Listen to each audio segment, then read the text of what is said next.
qual a sua política para permitir que o Banco Central reduza a taxa de juros e se concorda com a política monetária que o Banco Central está implementando agora? Para mim, todo tipo de ajuste fiscal, isso a literatura ela vai toda nessa linha e as experiências internacionais mostram isso, tem que ser baseado na despesa. Ajuste fiscal baseado na área da despesa é ajuste fiscal que tem efeito mais duradouro. Portanto, o que o Brasil precisa é um ajuste fiscal de efeito duradouro, para a gente não ficar eternamente discutindo isso. E um ajuste fiscal feito na área da despesa, ele acaba tendo dois efeitos positivos. Um é atrair investimento e aumentar o PIB, e o outro é diminuir a despesa, permitindo uma redução de juros por parte do Banco Central, e com base nisso a gente altera a famosa relação dívida-PIB, e a curva de juros cai nesse sentido, né? Então, isso tem um efeito positivo em todos os termos. Eu quero ser um presidente que vai interferir muito. Diminuir quais despesas? Podemos fazer a lista toda aqui. A gente pode começar das renúncias fiscais, que são gigantescas e colossais no Brasil, especialmente no teto. Vamos começar no topo, grandes empresas. Existem empresas hoje que atuam, por exemplo, na Zona Franca de Manaus, para dar só um exemplo da Honda, que tem mais de 16 bilhões em renúncia fiscal. Vamos falar, por exemplo, do teto, né, do alto funcionalismo. A gente está falando de 5 a 15 bilhões de reais que variam no orçamento anual. Vamos falar, por exemplo, de uma nova reforma da Previdência que infelizmente terá que ser feita. Muita gente não queria falar desse assunto, mas a gente já tinha avisado na primeira que colocaram tantas exceções que hoje vai ser necessário fazer outra reforma previdenciária.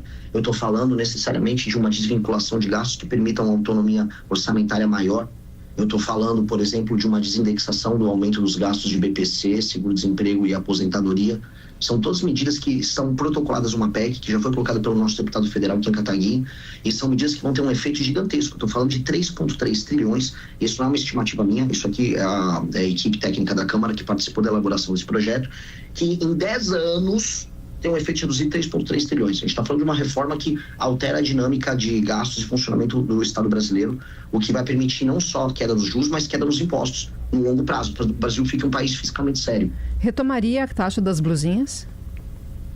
Não, acho que não tem nenhum sentido isso aí. Acho que, imagina, a gente está falando de um país em que as pessoas perderam a capacidade de consumo. Aí os poucos bens que as pessoas podem comprar, como um pequeno eletrônico, uma blusa, uma roupa, uma coisa que mantém a autoestima de uma moça ou um cara que está trabalhando, sabe, como entregador, precisa de um celular, esse pequeno insumo de trabalho, vou colocar nesses termos, ser proibitivo é bizarro. Vamos dizer, uma falta de noção gigantesca. E a discussão do fim da 6x1 e da redução da jornada semanal, qual é o seu posicionamento? Eu sou contrário à proposta que veio do governo e considero vexatória a postura da direita brasileira em sequer se colocar na mesa para discutir. Saiu ontem, não sei se vocês acompanharam, uma entrevista horrível do Valdemar da Costa Neto, em que ele alegava o seguinte, que não haveria como eles se oporem porque ele não vai fazer uma oposição por parte do PL porque eles iriam perder votos, mas que ele discordava do projeto, mostrando que é apenas uma posição casuística adotada ali por eles. Acho que não tem que acabar com a 6x1 e que tem que manter a jornada em 44 horas. Não, eu acho que a gente tem que ter uma reforma na legislação trabalhista brasileira profunda, que aumente a flexibilização. Hoje a gente tem uma legislação muito velha e a gente está discutindo nos termos errados. A gente está pegando, tem uma legislação velha e aí eu vou adequar ela através de uma política populista para uma demanda que surgiu ali no Rio de Janeiro com um vereador e que pegou nas redes sociais. Qual é a maneira correta de tratar desse assunto, na sua opinião? É uma reforma profunda na legislação trabalhista brasileira. E qual seria o modelo? É 5x2, é 4x3, é 6x1? Não trabalhar nessas categorias, porque o mundo já não trabalha mais nessas categorias.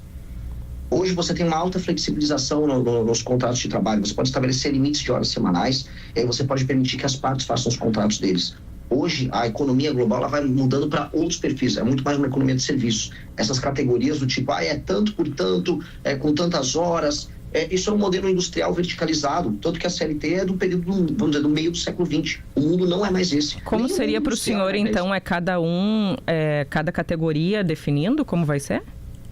Seria você tem sindicatos com concorrência. Isso eu vou pegar um exemplo que é presente, por exemplo, na Ásia.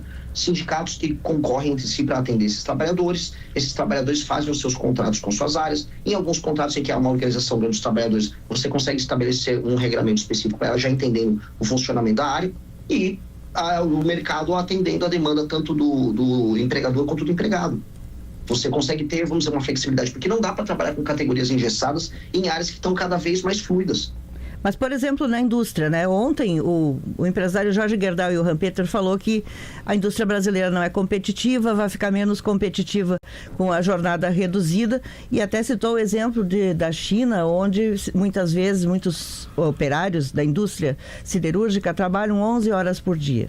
A sua ideia é isso, que tem essa possibilidade de, digamos assim, o sindicato das indústrias de determinado setor combinar com os trabalhadores que possam trabalhar 11 horas ou 7 horas, combinar, cada empresa ficaria liberada para fazer, cada setor liberado para fazer acordos?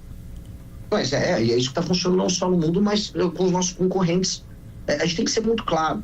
Eu posso vir aqui de maneira populista e falar, vou diminuir a carga para o setor industrial, vamos trabalhar 30 horas por semana. Por que 40? Vamos baixar para 30. A gente vai sair fora das cadeias globais de produção.